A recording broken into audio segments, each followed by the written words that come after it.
This podcast is a production of Unfiltered Studios. If you would like to know more about joining Unfiltered Studios, please visit our website at unfpod.com for more information. I'm just taking over where God left off. If you really believe that, then you should clone yourself while you're still alive. And why's that? So I can understand your unique perspective? No. So you can go fuck yourself.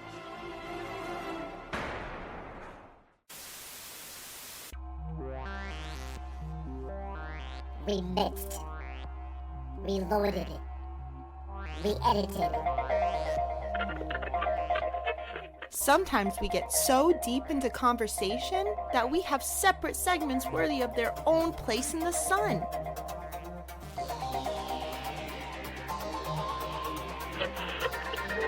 Here is a reshuffled mini episode.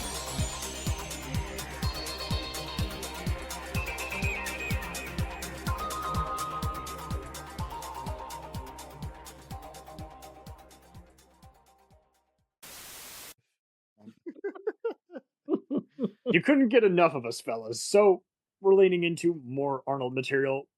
Yeah, you heard, again, kind of the closing thoughts on his weakest, unengaging, mediocre outings. Now let's go to his underrated outings. This is where it gets even more divisive. What we couldn't stand, I liked, and what I thought everyone hated. Oh, you'd be surprised. There's some fans of it out there. So, yeah.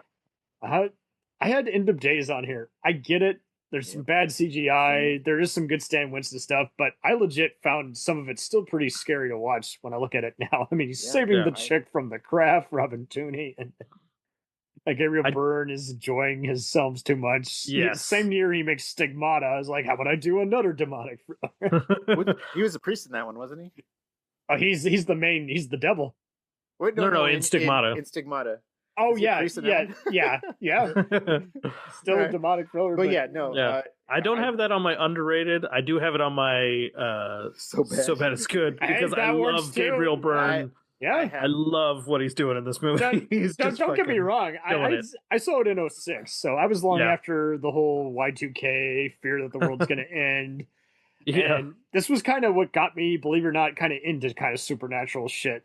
I know you guys are going to be like, oh, you poor baby. But like, no, really. Like, Arnold was in just so many supernatural kind of movies. I just dug a lot of dark fantasy stuff like Candyman and Hellraiser. And this was one of the many Into the World movies. So it's weird, though. He's basically Kyle Reese, but he's protecting a woman but it's not from the Terminator, it's from the devil. But he's just so fucking cool with that grenade launcher. Peter Hyams uses some unusual edits.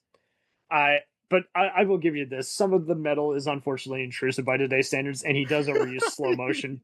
And I could have done with. It's so funny how they've recycled stock footage of those car explosions in other direct-to-video movies. Yeah. I it's on my list too. So. I like this movie. I had fun with it, but I know what you mean. There is some hamminess, and for sure. I could have done what. I wasn't sure to continue with the movie because there was some uneven stuff at first, but like The Running Man, it grew on me as time went on. I just had fun with it, but there are moments where it's like, okay, now it's an Arnold movie. Okay, now it's back to doing what it's trying to do, which is be an unusual premise. I think part of it was the fact, like, it may have been helped by the fact that I thought it was going to suck. So I went in, I was like, this is actually pretty fun. Fuck this movie. Wait, unfucking. I was like, that's pretty. That's so shitty. Put it on my rated, the one I always fight for is Sixth Day.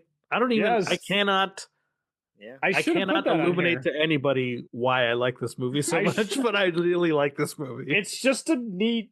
It's the best movie Philip K. Dick or the Wachowskis didn't make, but I know what you mean. Yeah, it's just I forgot to put it on here, but it's just I guess I just knew people found it divisive, but it's harmless sci-fi, and it helped. I think that it feels that way because it was just a standalone sci-fi thriller, and then Arnold came onto it, but they didn't really change too much. They just were like, you're just going to get one F-bomb in and just play off yourself. There's not too much Arnold. Tony Goldwyn's a great villain. Like, God, I love him in this movie. He just has those peculiar blue eyes. He just takes his glasses off. Let's talk. And then Or the part at the end when he's the fucking unfinished clone. Yeah. Like that's God, that is such a gross good ending. Yeah. It's surprisingly, and that's just it. You can get away with gore like that when it's all sci-fi fantasy.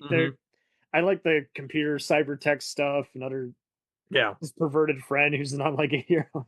The whole thing with some cool henchmen from Dispatch too. Terry Crews, blue-haired gal who's from Species 2 and 24. Dead Zone. And the dude who keeps getting killed, he's discount no, not Michael Rooker, it's discount what's his fucking name? Guy from Space Above and Beyond. Yeah, he's awesome. And it's so funny. It's like he gets his neck snapped in a few places. Yeah. What's his fucking name? The guy from the bad guy in Blade. No. Who's the bad guy in Blade? Yes, he's discount Steven Dorff. That's how I always look at this dude. Donald Logue. Yeah, I know what you mean. Steven Dorff. The whole story with what's his name? The helicopter's pretty cool. Robert Duvall's. So great. That's like that's like a nice, so much better than the movie. He's great. Yeah. It's kind of like, it reminds me of Total Recall. It's like a PG Total Recall, basically. Yeah. Well, like you said at the time, it's like a dumb guy's Total Recall. Yeah. But it would be a great double feature. Yeah, I would love it. Yeah. So you're gonna hate me. We talked about the worst ones. I'm the worst. I put Red Heat, The Villain, Sabotage, and Raw Deal and Racer on here. Now you can fire me on underrated. Yes, you can put me at the firing squad. I just saw Eraser all the time. I love the guns. I love the guns. Yeah, I'm fine with Eraser. But I get it. It was Red Heat. I did put Red Heat. The Villain. Now I'll give you this. Kurt Douglas. I didn't like in this because he doesn't. If I resaw it recently, and his close-ups seems like he's in a different movie playing it straight. He's like, as far as the comedic acting, he's the best part of the Fair enough for the comedic acting. He does let out a Looney Tunes yelp at the end, but Red Heat I watched a lot, but I get it. The characters are douchebags by today's standards, and I just kind of always thought I just saw but then again, I was raised on those 48-hour movies, so I get that Walter Hill still in that politically incorrect nature. But Raw Deal, I just always dug the lines, but I get it. That first half is slow, so it's really better if you watch it with a party. Like I introduced my uncle to that. I introduced my uncle to this, and he was like, "Wait, how have I never seen this movie?" And I had a family friend who was into revenge movies, like Bronson stuff. Is like, "Oh yeah, I love how he plays all these mobsters against each other." But I get it. It has some plot holes, and I pretty much mainly just knew it as, "Hey, Kolchak, the Night Stalker, recruits Arnold to take on Special Agent Johnson from Die Hard." And he's the sheriff, and no one notices.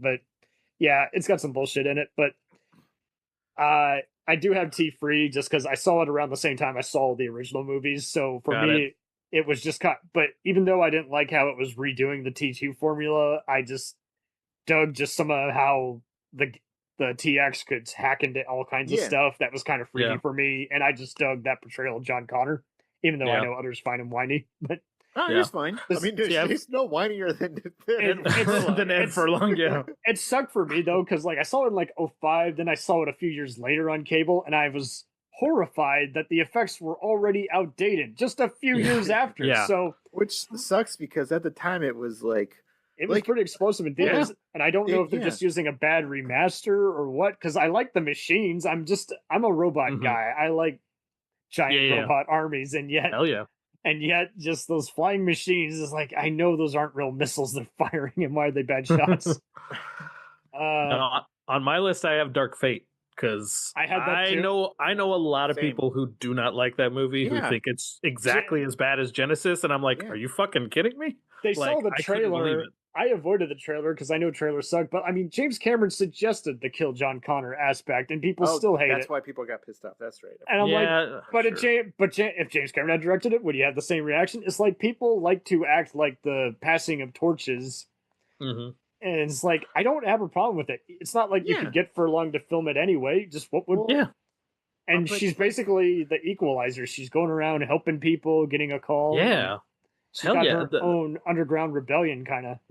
Yeah, she is killing it in this movie. Lindy Hamilton is killing it in this movie. I really like her. I'm getting friends hooked on the new Terminator show they've seen Zero, but I'm just like, yeah, this was basically how the Sarah Connor guys would have ended the show. They teamed up again with James Cameron, and the dialogue is definitely David Goyer. I mean, that's fair. That everybody is cursing like a sailor. I'm put that guy out. I fucking blow his brains. Yeah, I have Maggie on here. Yeah, Maggie is near the top of my list because I think he does a fucking really good job. People thought he's gonna shoot a zombie in the head. I'm like, no. He's going to be Mr. Serious. Yeah, I think the trailers made it pretty clear that this wasn't going to be an action movie, but maybe I'm crazy. I still thought it was going to be an action movie, but still, I like that movie. I saw this on ABC. Good. I saw this on ABC Family. No joke. Really? What? It's now Freeform, but yeah, it's PG-13. That's allowed. Not much violence. Really? That's such a weird movie to have on there. Yeah, I know. It's just a really straight. It's kind of a teen movie, but same channel that does. Pretty Little Liars, so go figure. Yeah, but a little bit darker than that, I think. Yeah, it's dark. I mean, especially with the whole conception of I'm gonna have to mercy kill my daughter, but I just the part where she cuts her finger off gets me every fucking time. I'm actually that is sad. I'm actually best friends with the Jodie Moore who plays the doctor in that movie, and he is just a delightful character actor who's always developing stuff with producer pals in between busy day job. And nice. I think that's what I liked. It's just very low key, indie. Yeah. And it was cool seeing the big, big guy first take a pay cut. Where you're like, oh, he's been working on it. He can fucking act. Yeah. Like he would like to do something like True Lies or but like that was the first time where you're like, oh, he's got like there was scenes in there where I was like, damn, he's fucking killing it. Last time he had done horror, it was something over the top. Like in Today's like, no, or the original Terminator was like, no, I'm gonna do something that's just. I think it's very clear he was tapping into something real because he's a dad now, right? Yeah. Like he's got multiple kids, so like this is a role that he can play really, really well. Mm-hmm. So, yeah, I do have Sabotage just because he plays a bad guy. But I was expecting that's fair. I was expecting Training Day meets Breaking Bad, but I get it. The plot twist didn't work for everybody, and I was just like, the plot twist is fine. Yeah, it wasn't the plot twist. It was just the aggressiveness of the.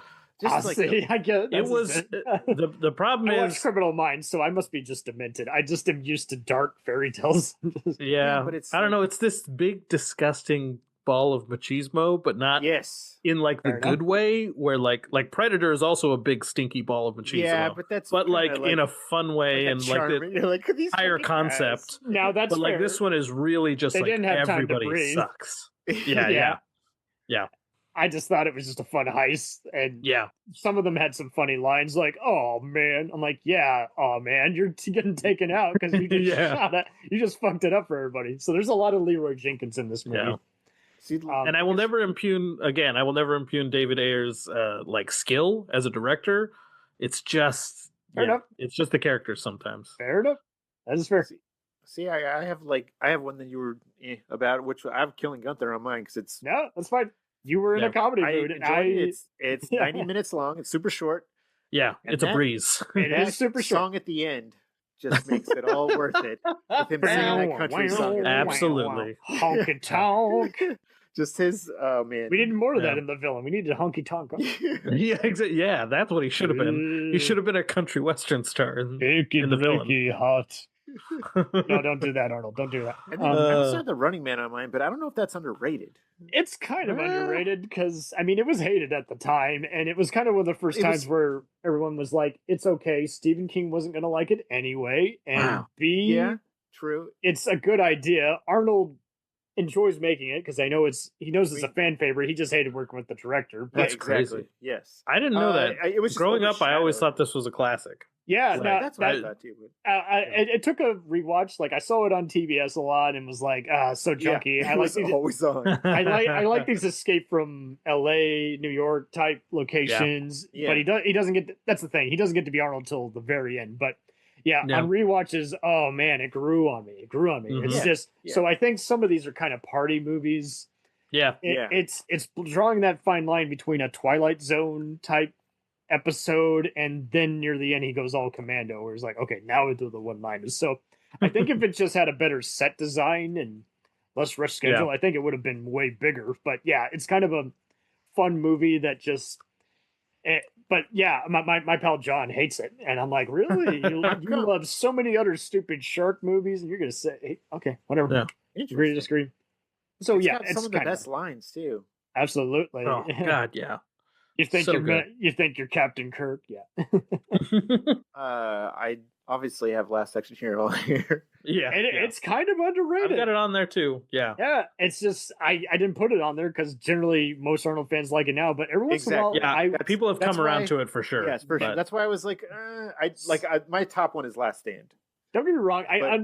Last Stand's another one where it is a lot of fun, and it's just this is it. Like people, Last Stand is like this much sillier than I want it to be, but it is still is still like. Yeah, it's fun. It has actors who better than most people think. Yeah, yeah. But I don't know. It's a good comeback as far as him going back into movies. Oh, compared to all the other ones, yeah. Yeah, I think it's probably he still is very solid compared to all the other Planet Hollywood guys. Yeah. Like Stallone has had to go back to not one but two, and then three of his action franchises to lesser results. So I mean, Arnold. And I think I respect him now because both he and Sigourney Weaver finally put their foot down. We won't play that character anymore. Yeah. No more 2800, no more Ripley. But I'll think about playing Dutch again in more than just a video game. Okay, understand. Surprise entry I got on here is T2 3D The Ride. That's awesome. Because if you're in the mood for 10 more minutes of Terminator, it's pretty fucking good. It was awesome. It's pretty fucking good. Dude, I saw that at Universal in 2007. Oh, you actually went? That's awesome. Yes, I did. So Universal Studios is awesome. Did you go to Florida or Hollywood? Orlando, but okay. It was awesome because, but that's good. That's good that you asked because the different setups. I actually haven't been to Hollywood, but I know I've heard stories. But yeah, it's interesting how, I brought my brother and dad into that part, and then we went as a fam. We had already been as a family to go into the Shrek ride, and same kind of deal. They have water from above explode on you. So, nice. Except, with Shrek, it's a funny, gross out gag, someone sneezing. If you're still paying attention. And I think we had just seen this after the Men in Black ride, and my brother had only seen parts of me growing up watching T2 on Sci-Fi Channel. So we're watching this. My dad's like, sure. He's not an Arnold fan, but he's like, this seems like fun, but it's so awesome how they actually have in front some machines firing what looks like actual machine guns off in front of you. And each time Arnold shoots at the liquid metal T-1000, water explodes onto the audience. Little sprinkles, not enough to get you drenched, but it's just, and it felt almost heated. It's like, whoa, holy shit. It's really awesome because, like you say, it's literally moments after, like, T2 technically, but exactly. So I understand. If you just want 10 more minutes of Arnold hanging out with Edward Furlong, it's perfect for that. I love it. And this is why I like Terminator. Any ending you choose works objectively and subjectively. Yeah. It can either end with just T2, or you can watch just the other movies and decide which one you like, or you can do the TV show, or the TV show's the movie, or you can do the comic books, or you can do either book trilogy. Yes, there are two different book trilogies, or you can just say T2 the ride, blam, that's it. It's you decide. Much like Back to the Future, you can decide if it ended after just two movies or three. It's you decide. And that's a good deep cut because Arnold, it wasn't phoned in. Like, it was a big deal. He was going on all the talk shows. I mean, for God's sake, we joked about him directing TV, but that was still a big deal. Major movie star, make a cameo. That was big at the time. Now we take James it for Cameron granted. Directed that too. He oversaw it. A lot of money into it. Like, what did we say? That it was almost like minute for minute one of the most expensive films ever made. Let's look up. Yes. T2 the ride. It was. We ended up having to do the math on it, but it was 60 million. Yeah, it was like 12 minutes. Yeah, exactly. I think there's only I have the list somewhere, but I think there's only like 3 or 4 movies that are made more or that cost more than it minute per minute. Jesus. Yeah. So it must have just been the graphics, the setup, and it's a live show too. So I mean, you have to have an actor out, talking to them, and it was awesome. They're pretending to be like resistance fighter, urgent, listen to us. And it's funny how they're acting like the tour guide. Come with us, the machine Skynet's about to activate, and that was cool too because it was so funny. When I went into the gift shop, and I didn't have much money. I was an idiot, without a job, just about to graduate high school. But yeah, they had some tea-free action figures, and I was so tempted to buy the Arnold figure with the giant coffin and. That's a bitchin' action figure. Yeah, I wanted to get it full of guns. Yeah, and I should have. Instead, I have all these other Matrix 24 and Star Trek figures, but it's okay. Did the ride release out like when you left the ride show? Did it release out into the gift shop like how they do now? I think so. Yeah, because. The other ones were always overwhelming because you go straight into the sun and it's just like after a movie you're like I mean it's just I like how and you put on 3D glasses, but it really was awesome just because again you feel like John Connor is actually jumping in front of you onto the cycle, and there's that other giant liquid metal thing that I wish they could have used in other media. That was T1 million or something like that. Yeah, something. Is that what it was called? T1 million. I think, or it might have been 10,000. I can't remember. Yeah, that's one of those. You're like, if you ever hijack into Skynet in the future, that is what is waiting for you there. No amount. There's just no way. You're gonna have to have what Will Smith has in iRobot, something that just an EMP that knocks him. No, that's awesome. Thank you for mentioning that. I'd see because there's all kinds of other short. If you wanted to, you could mention Kung Fury too, but that's not out yet. I have one that's similar. The last one, which I'm like, I don't even want to mention. I have Terminator Salvation on here. Yes. Honestly, I haven't seen that in a very long time, but I remember. Yeah. Granted, same thing with Genesis, where I'm like, I remember liking it. And I don't really understand why everyone hated it so much. And I still I don't know. I actually prefer the director's cut. It's a little more harder, more gritty.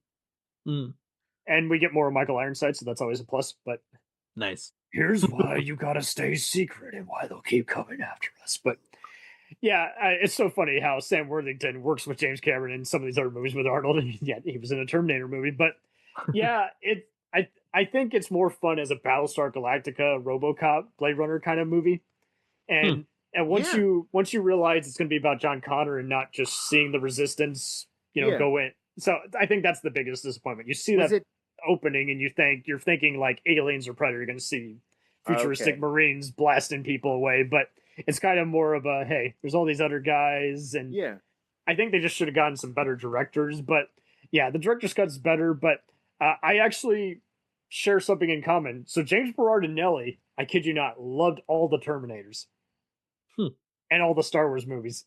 He's a pretty big critic. He loves all kinds of, but he'll call out he didn't like some popular movies, and he'll say for a fact, I was not a fan of that serial killer movie or that Cops and Robbers film.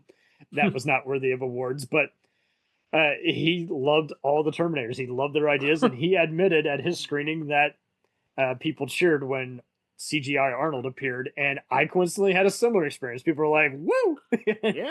And I went with a high school buddy and my uncle, and we didn't feel like the PG-13 got in the way, and a lot of people complain about him throwing people. It's like, well, see, they do that in all the movies. Every single one. So I just was glad that a version of his persona was in there. It kind of still counts, even though it's kind of like Rebecca Romijn in X-Men. They use her likeness, even though she's not like in the movie much.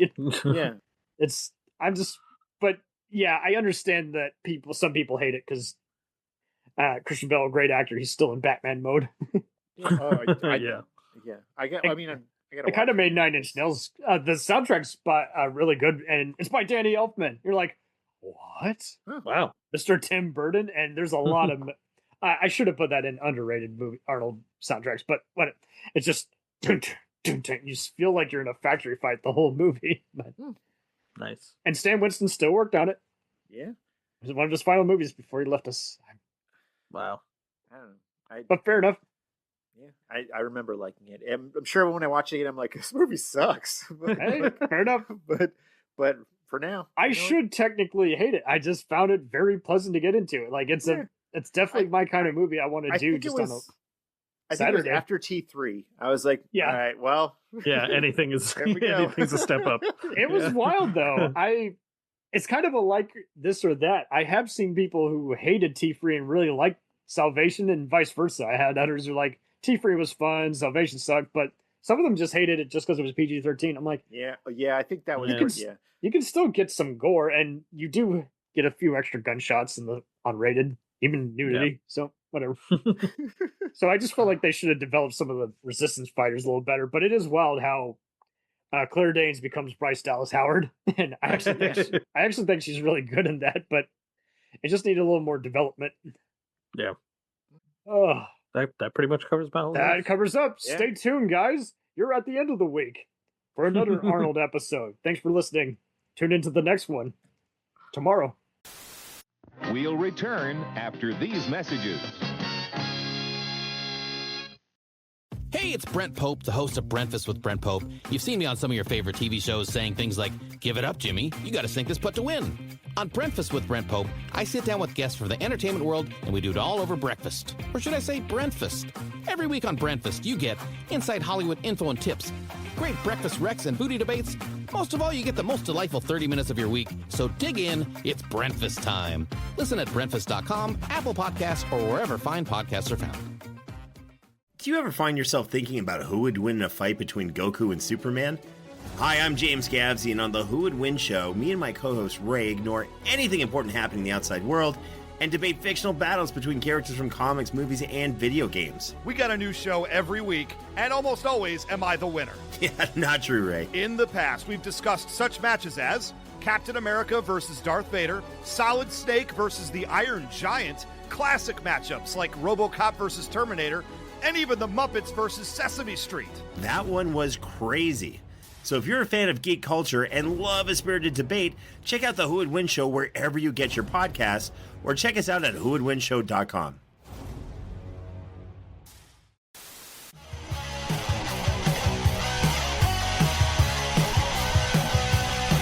Follow us on the web on Facebook, Twitter, and Instagram. The podcast is available on Podbean, Spotify, iHeartRadio, Anchor, Apple, and anywhere else podcasts are available.